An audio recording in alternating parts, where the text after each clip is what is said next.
During debates on the banker bailout bill on the floor of Congress last week, Congressman Brad Sherman made a startling revelation. Many of us were told in private conversations that if we voted against this bill on Monday, that the sky would fall, the market would drop 2,000 or 3,000 points the first day, another couple thousand the second day, and a few members were even told that there would be martial law in America if we voted no. Martial law is defined as the rule by military authorities imposed on a civilian population. According to an article in the Army Times last month, the administration's threats of implementing martial law is not idle talk.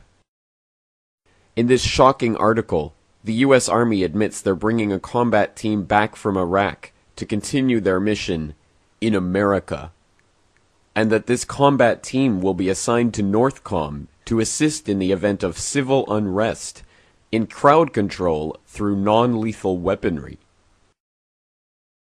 This deployment is of course in direct violation of long-standing laws known as Posse Comitatus and the Insurrection Act, which strictly prohibit the U.S. Army from policing American citizens on American soil. While such extraordinary steps toward the open implementation of martial law on the streets of America might seem like the Bush administration's last-ditch effort to keep the public in check while they rob the Treasury of hundreds of billions for their banker friends, it is crucial to understand that this is only the final stage in a careful plan that has been unfolding for decades through both Republican and Democrat administrations. Government plans to suspend the Constitution and effect martial law have been taking place behind the scenes under continuity of government contingencies first exposed in the mid-1980s and raised by Congressman Jack Brooks during the Iran-Contra hearings. Colonel North, in your work at the NSC, were you not assigned at one time to work on plans for the continuity of government in the event of a major disaster? Mr. Chairman. I believe that question touches upon a highly sensitive and classified area, so may I request that you not touch upon that, sir. I was particularly concerned, Mr. Chairman, because I read in Miami papers and several others that there had been a plan developed by that same agency, a contingency plan in the event of emergency that would suspend the American Constitution. And I was deeply concerned about it and wondered if that was the area in which he had worked. I believe that it was, but I wanted to get his confirmation. I most respectfully request that that matter not be touched upon at this stage. If we wish to get into this, certain arrangements can be made for an executive session. Urban warfare drills took place throughout the 90s, with American troops training with foreign soldiers to arrest and detain U.S. citizens. What you're seeing is real. April 10th through April 20th in Swansboro, North Carolina. This has been repeated across the country in the last 2 years.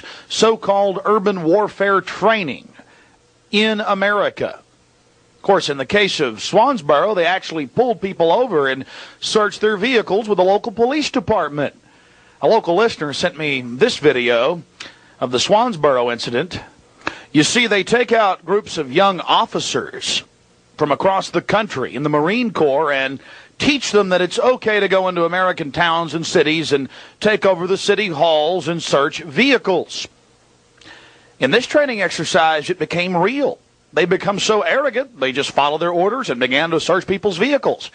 And as you're about to find out, it's not just the Marines, it's the Army too, in Central Texas.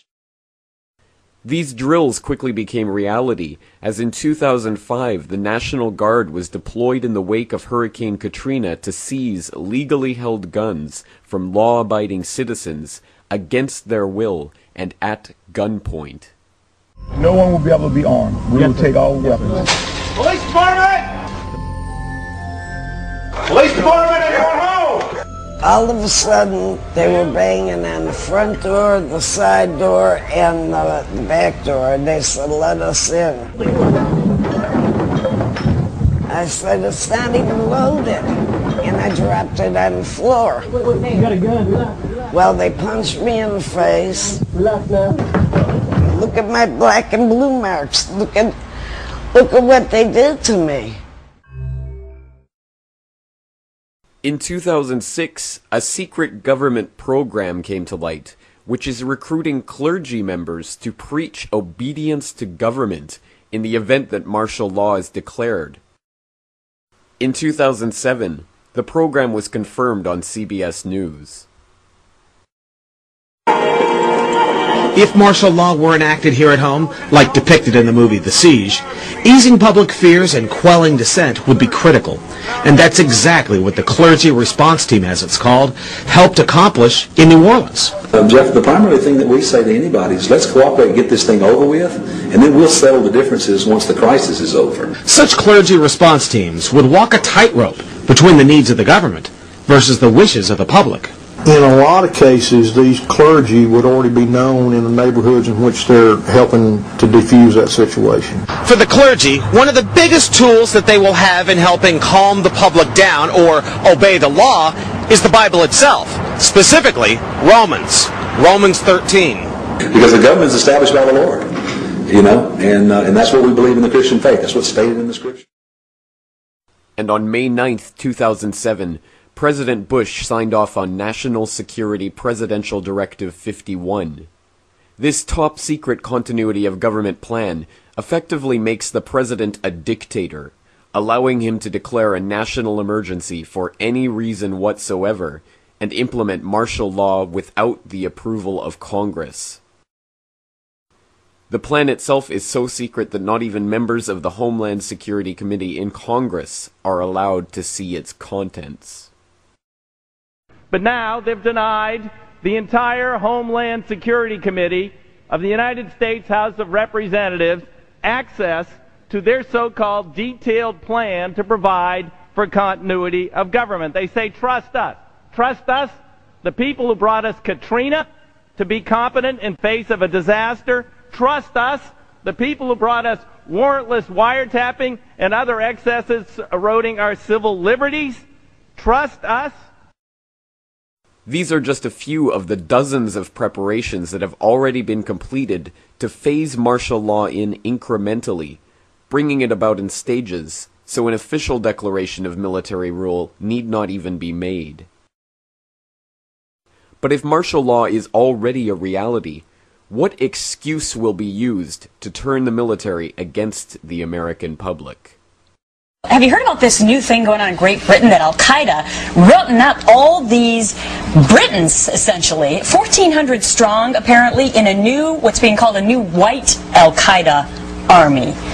Tougher to detect, potentially. Yeah, because they're not Muslims. They look just like regular British people. They're converts. In 2001, Section 802 of the Patriot Act made any criminal offense, even misdemeanors, classifiable as terrorist activity. In 2006, the Military Commissions Act gave the executive branch the authority to declare U.S. citizens and residents unlawful enemy combatants and detain them in undisclosed locations indefinitely. And now, H.R. 1955, known as the Violent Radicalization and Homegrown Terrorism Prevention Act, currently awaiting passage by the Senate, will effectively outlaw dissent of the government, even on the internet. It seems the table has been set for those citizens who resist any government decree to be dealt with as terrorists by the U.S. military.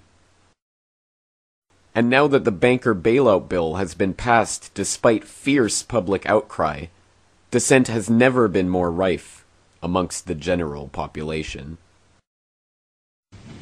Every nation in every region now has a decision to make. Either you are with us or you are with the terrorists.